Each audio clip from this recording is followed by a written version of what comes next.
இன்னைக்குங்க பக்கத்து வீட்டில் நம்மளாட்ட பெரியவங்க இருக்காங்கல்ல, வயசானவங்க தான் அவங்களும் இருக்காங்க 2 பேர் சரி இருக்கிறாங்களா. ஆமாம். இப்போ சண்டை வந்துருச்சுன்னா நம்ம பக்கத்தில் இருக்கிற கொஞ்சம் அனுசரணையாக என்ன இதுன்னு கேட்கணும்.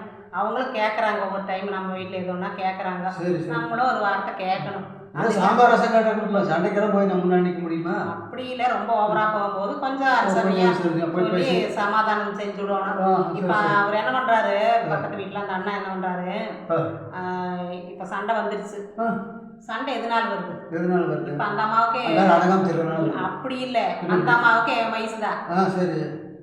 அந்த அம்மா சரி வீட்டு வேலையை செஞ்சுட்டு வேலைக்கும் போயிட்டு எல்லாம் பண்ணிட்டு வேலை செய்யுது. பார்க்கறது நீ கிளவியாட்டு இருக்கிற அப்படிங்கிறது இருக்குது. இருந்தாலும் அவரும் வயசானவர் மாதிரி தான் இருக்கிறாரு. உங்களுக்கு ஒத்துக்கு போறீங்க. நான் சொல்றது என்னன்னு கேளுங்க. அது எதுக்கு அப்படி சொல்லணும்? வயசானவ மாதிரி இருக்கிற நீ, அப்படி இருக்கிற இப்படி இருக்கிற, பெருத்து போன அப்படி இப்படின்னு சொன்னா அந்த அம்மாவுக்கு கோபம் வருது. ஒரு தடவை சொன்னா பரவாயில்ல, அதை மூஞ்சி பாரு முகரை பாரு இப்படியே எடுத்துட்டு இருக்கிறாரு. அந்த அம்மாவுக்கு டென்ஷன் ஆகுமல்ல. அப்புறம் என்ன ஆச்சு, நான் வீட்டை விட்டு போயிடுறேன் அப்படிங்கிறாரு அவரு. நீங்க ஒரு வார்த்தை அதே மாதிரி தான் அவரு வீட்டை விட்டு போயிடுறேன், நான் இங்க இருக்க மாட்டேன் அப்படிங்கிறாரு. அப்புறம் போய் நான் பாரு அந்த ஊத்துக்குழி ரோடு இருக்குல்ல, அங்கே போய் நான் என்ன தலை கொடுத்துக்கிறேன் அப்படின்னு போன் பண்றது. இதெல்லாம் தேவையில்லாத விஷயம். வயசான காலத்துல அழுதுட்டு எங்கிட்ட சொல்லுச்சு இப்போ கொஞ்சம் முன்னால. அப்ப அதனாலதான் நானும் கேட்க வேண்டியது. இப்போ அந்த மாதிரி எல்லாம் இருக்கும்போது நம்மளும் கொஞ்சம் அனுசரணையா பார்த்து என்ன எதுவும் கேட்கணும்.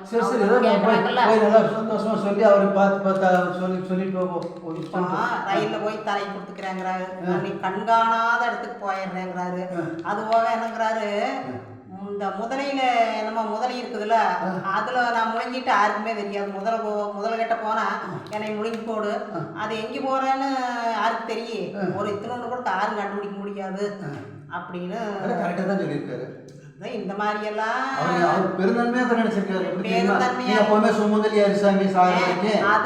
அது அந்த அம்மா சொல்லுச்சு, நீ எப்பவுமே சுமங்கலியா இருசாமி, நான் போய்க்கிறேன் அப்படின்னாரு. அப்படி எல்லாம் எந்த பொம்பளை அவங்க வீட்டுக்காரர் இருந்து போட்டு வைக்காம வெள்ளை சேலை கட்டிட்டு இருக்காங்க சொல்லுங்க. எல்லாம் நல்லா தான் இருக்காங்க. காலமெல்லாம் மாறி போச்சு, உங்க காலமெல்லாம் மாறி போச்சு.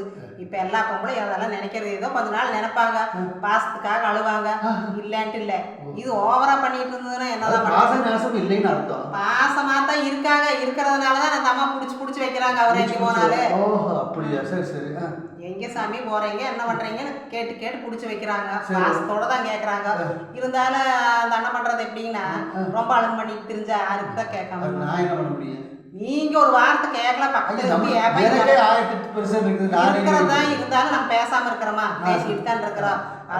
சந்தோஷமா வந்தாலும் சந்தோஷமா பேசலாம், சும்மா வீட்டுக்குள்ள கொஞ்சம் இந்த மாதிரி எல்லாம் பண்ணாதேன்னு அப்ப சொல்லி போய் போன் பண்ணிட்டு வந்துட்டாருன்னு வைங்க.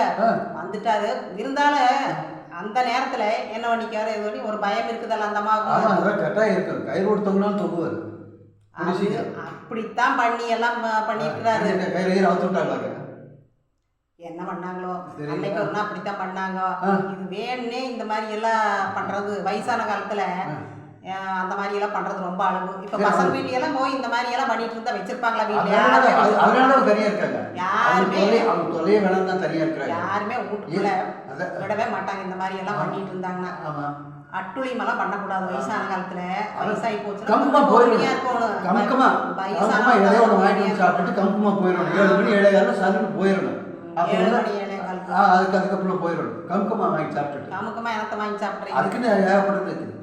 அப்படியெல்லாம் இல்லப்பா. ஆன்லைன் புக் பண்ணாலும் வந்துடும். உங்களை எல்லாம் ஒன்றும் பண்ண முடியாது. நான் அந்த அவங்க இப்படி எல்லாம் சண்டை கட்டது கொஞ்சம் கேட்டுங்க அப்படின்னு சொன்னாங்க. அது கேட்டுதான் ஆகணும்.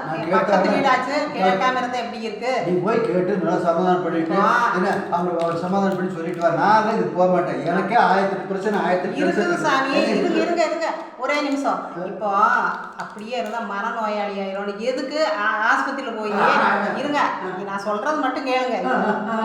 இப்போ டென்ஷன் ஆகிறாரு, எதுக்கு எடுத்தாலும் டென்ஷன் ஆகி பேசுகிறாங்கல்ல, அந்த மாதிரி இருக்கும்போது ஏதோ ஒரு ஆஸ்பத்திரி பார்த்து அவருக்கு மனநிலை கொஞ்சம் பாதிக்குதா அப்படிங்கிறது கொண்டு போய் ஆஸ்பத்திரியாக பார்த்து ஏதோ மருந்து மாத்திரையா சாப்பிட இருக்கலாம். ஏன்னா முடியாது, சின்ன வயசுல இருந்து அவர் டென்ஷன்ல ஏதாவது இருந்திருப்பாரு, மனசுல ஏதோ நினைச்சிட்டு இருந்திருப்பாரு. போய் பார்த்து ரெடி பண்ணிட்டு வந்துடலாம்.